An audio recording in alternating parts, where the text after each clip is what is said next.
Hello, my name is Jason Huang, Senior Product Manager at Microsoft. Today, we will go over Dataverse intelligence and semantic models.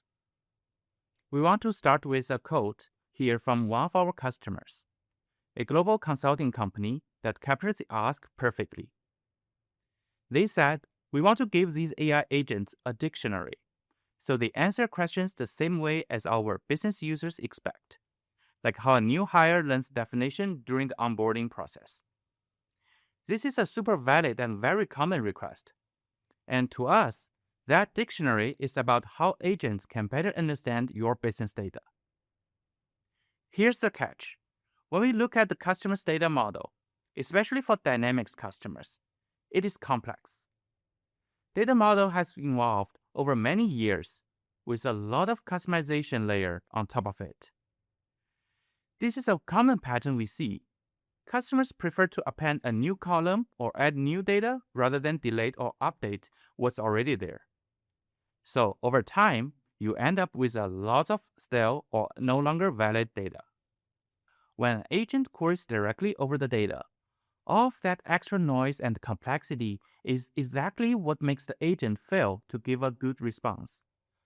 So the real challenge is how agent can work on top of your existing business data.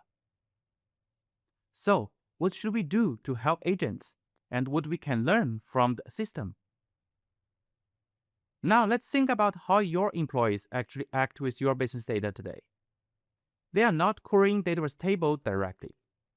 Instead, they are building apps to rationalize on top of their business data, to represent workflows and achieve business outcomes.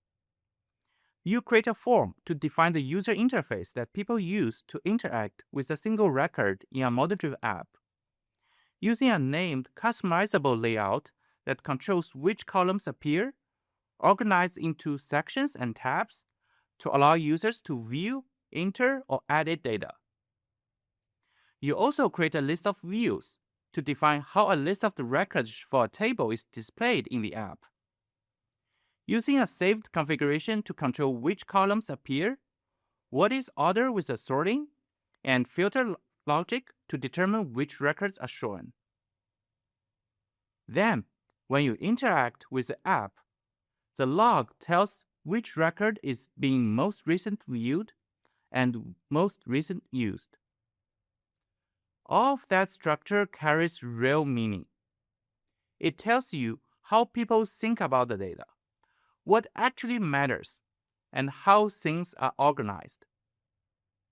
So the questions we asked ourselves is, can the agent learn from the same app workflow your employees already mastered? Let me make this concrete with one simple question. List my active Contoso account in BBC. It sounds trivial, but to answer it correctly, the agent has to understand three separate things. First, the agent needs to recognize that Contoso is a customer name, not a contact name. To get that right, we need two things. One, a defined scope of the query. A Dataverse environment has about 2,000 tables on average. No query is going to work if it's searched across the entire environment. So the scope is needed. We can start from an app. The table you selected to build the app will be the default scope. And two, we perform semantic indexing over the key columns, like top search bar in the app does. So we can support semantic matching to find Contoso is captured in account name even if you misspell it. Second, the agent has to understand how your data is organized. When you say my active account, which column actually defines active, and how do you define ownership? What we find is that out-of-the-box schema, say owner ID column, isn't actually used by most customers. But we can learn from the views and other information to extract that meaning. For example, if a customer has customized their notion of ownership, they have almost always set up a view with a custom filter so they can get their list of my record in one click.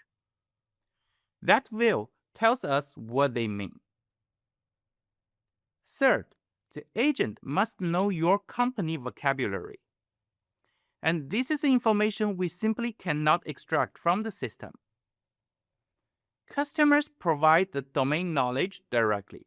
For example, that BBC is a geographic definition covering Bahamas, Bermuda, the Cayman Islands, and the British Virgin Islands. So, to summarize, to get this query right, the agent actually needs more than context and understanding than a typical employee. Why is this? Because agents simply don't have the context we use every day to get work done.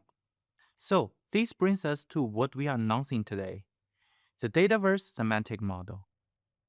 Think of it as one reusable context layer, a single shared understanding that every agent can draw on to reason over your business data, so they answer more accurately and respond faster. It comes together from a few pieces. First, a scenario-based data scope with semantic indexing.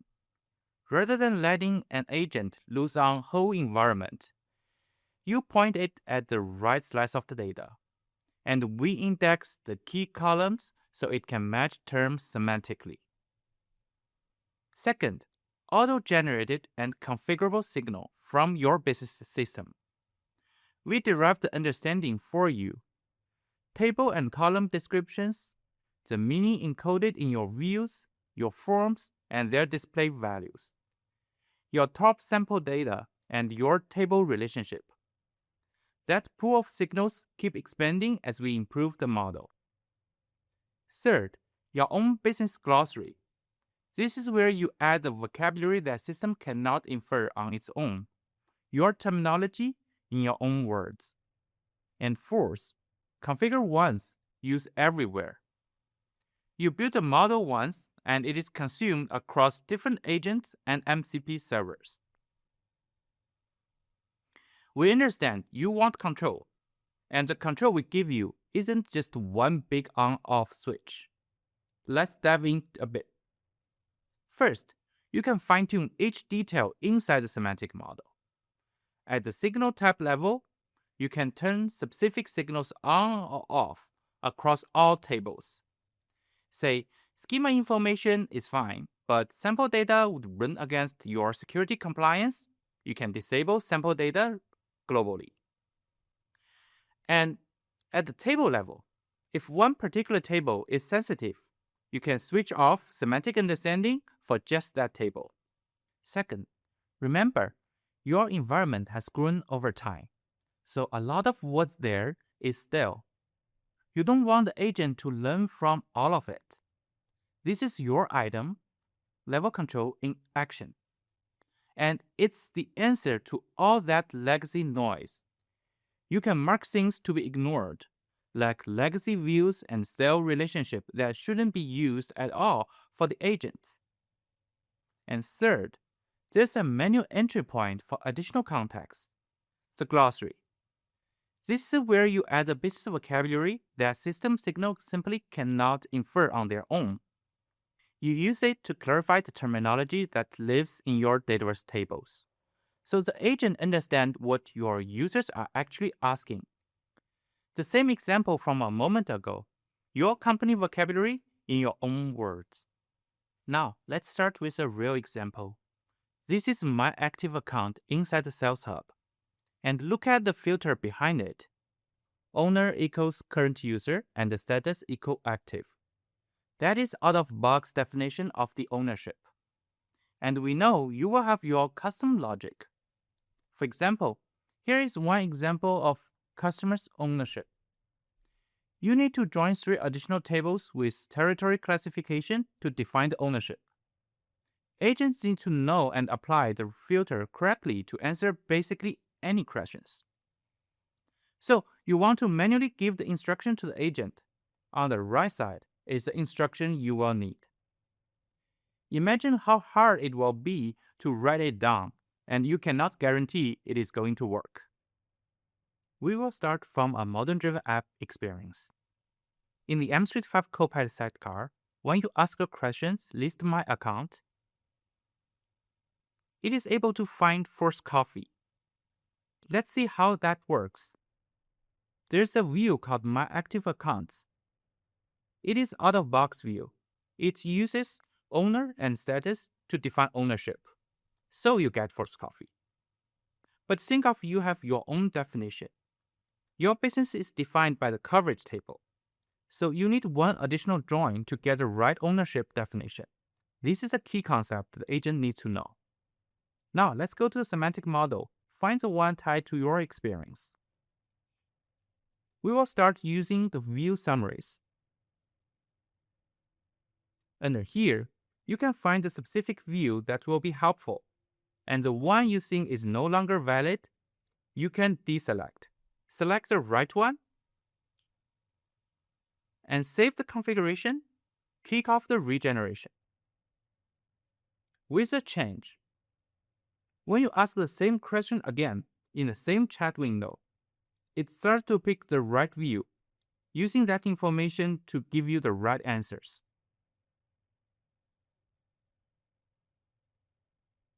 So, your agent now knows the key concept of the ownership using the semantic model. Let's do a recap. On the input side, we have three main components: source data, with table and columns, plus semantic indexing to define the scope; auto-generated learning, where we derive systems information like descriptions, views, forms, sample data, and relationships. The pool we will keep expanding while we are improving the model. And the manual glossary, your own business vocabulary and taxonomy. Then, the semantic model management experience ties them together. We want to give you full control. That's where transparency, compliance, and governance live. You will have a clear understanding of which data is being used for your agent with full control. On the output side, the model is exposed through a Dataverse search API. And that's the key. No matter which agent or Copilot experience you are having, Copilot in Power Apps, Microsoft M365, Copilot, the Sales Agent, Copilot Studio Knowledge, or Dataverse MCP, it will provide consistent experience if you are calling the same semantic model. So, what do you get? Improved accuracy, faster response, reduced time to value, and consistency across agents. That's the semantic model. Your dictionary, your definitions, working on top of your data you already have. To learn more about what I've shared with you, visit the resources made available here. On the left, our blog featuring the latest and greatest improvements to Dataverse intelligence layer. On the right, explore the documentation to learn more and get started with Dataverse semantic models. Thank you.